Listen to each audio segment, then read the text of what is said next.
संत गाडगे महाराजांची पुण्यतिथी आहे आणि गाडगे महाराजांनी 10 सूत्री कार्यक्रम होता त्यामध्ये खरं तर हा अनाथ बसतो अध्यक्ष महोदय। आपण पाहतोय संख्यानं कमी आहे पण वेदना जास्त आहे। बरेचदा आपण राजकारणी लोक जिथे संख्या जास्त आहे तिथे जास्त समाज पाहून त्याची संख्या पाहून आणि आपण काही योजना आखतोय। हा एका समाजाचाही नाही एका जातीचाही नाही आणि तो कोणत्या गावाचाही नाही, त्याचं अख्खं विश्वच गाव आहे अध्यक्ष महोदय। एखादं बाळ जेव्हा रस्त्यावर फेकलं जातं आणि ते अनाथालयात टाकलं जातं तर त्याला जात धर्म पंथ गाव काहीच नसतं अध्यक्ष महोदय। आणि मग 18 वर्षानंतर त्यानं कुठं जायचं, कोणाच्या घरी जायचं, कुठं प्लॅटफॉर्मवर थांबायचं का, हे मोठे प्रश्न अनाथाचे अध्यक्ष महोदय आहे। तुम्ही जर आता 25 वर्ष वागवलंय त्याला अनुरक्षक गृहामध्ये ठेवलंय, मग 25 वर्षानंतर त्याला घर कुठं आहे अध्यक्ष महोदय? त्याला गावही नाही, त्याला आई वडील नाही, कोणीच नाही। यासाठी खरं तर मला वाटतं त्याच्या घरापासून त्याच्या शिक्षणापासून त्याच्या रोजगारापर्यंत आहेच किती जास्तीत जास्त 1-1.5 लाख लोक असणार। आणि मग याच्यासाठी मला वाटतं खास प्रयत्न आपण केले पाहिजे अध्यक्ष महोदय। मी महिला बाल कल्याण राज्यमंत्री असताना 3-4 वेळेस बैठकी घेतल्या, काही शासन निर्णय केले आणि 1% आरक्षण आपण मिळवून दिलं अध्यक्ष महोदय। का याच्यामध्ये 2-3 प्रश्न विचारतोय। एक तर जसा तो बालगृहात येतं वन टाइम ज्या दिवशी येतं त्या दिवशी त्याच्या 6व्या महिन्यात एका महिन्यात त्याला संजय गांधी निराधार योजना सुरू करावी।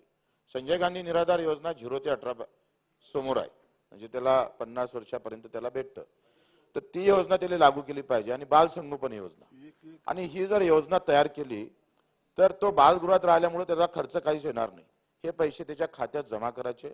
जेव्हा तो 18व्या 22व्या वर्षी बाहेर निघन तेव्हा त्याच्या खात्यातून आणि LIC ला जर आपण काही योजनेला क्लब केलं तर त्याच्या हाती अध्यक्ष महोदय 5-6 लाख रुपये येणार, त्याची पुंजी जमा होईल।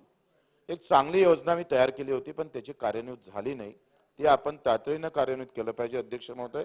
वेगळे पैशाची तरतूद करायची गरज नाही, कुठेही जायची गरज नाही अध्यक्ष महोदय, आणि त्यासाठी आपण तातडीनं पुढाकार घेतला पाहिजे अध्यक्ष महोदय। आपण इथं असं म्हटलं आहे का 4/1/2021 ला आपण शासन निर्णय केला होता आणि आपल्या विभागामध्ये जेवढे कंत्राटी पद निघते त्यामध्ये किमान त्याला त्या अनाथाला कंत्राटी पदावर तरी घेतल्या गेलं पाहिजे। ते आपण एकही घेतल्या गेलं नाही, ते आपण कधी भरणार त्याचंही आम्हाला उत्तर दिलं पाहिजे अध्यक्ष महोदय। आपण पुन्हा असं म्हटलं का वार्षिक योजनेमधून आपण 3% महिला बाल कल्याणासाठी ठेवले, पण एकही खडकू अनाथावर खर्च झाला नाही, एक खडकू पण 1 रुपया जरी खर्च झाला असेल तर मला सांगा अध्यक्ष महोदय। म्हणजे ज्याचा कोणी वाली नाही, ज्याचा कोणी बोलणार नाही, त्याची कधी न्यूज होणार नाही, त्याच्यासाठी आम्ही एवढं बिनधास्त कसं राहणार आहे? त्या अधिकाऱ्याला झापा थोडं, तर काय करते ते?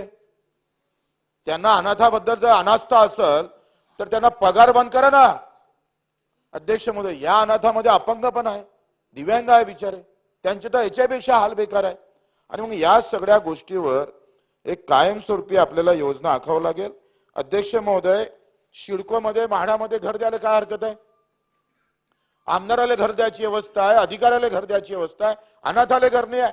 अरे ज्याचं छत आयुष्याचंच कधी भेटलं नाही, ज्याला माय आम्ही बापाची कधी छायाच पडली नाही, गाव पता नाही, त्याला घर देण्याची व्यवस्था केली नाही पाहिजे आपण? आणि मग मला असं म्हणायचं अध्यक्ष महोदय का जे आपले 6 विभाग आहे, 6 जिल्हे मोठे, जसं अमरावती असेल, नागपूर असणार, पुणे असेल, औरंगाबाद असेल, मुंबई असेल, या ठिकाणी ज्या आपण लेआउट टाकतो तिथं 1% ठेवा ना। आपण ओपन प्लेस ठेवतोय तिथे 1% या अनाथासाठी ठेवा जागेसाठी, नाही तर सिडकोले सांगा किंवा म्हाडाले सांगा का एका जिल्ह्यामध्ये वर्षाला जास्तीत जास्त मोठ्या मुश्किलनं असे 200-100 एवढे अनाथ येतात।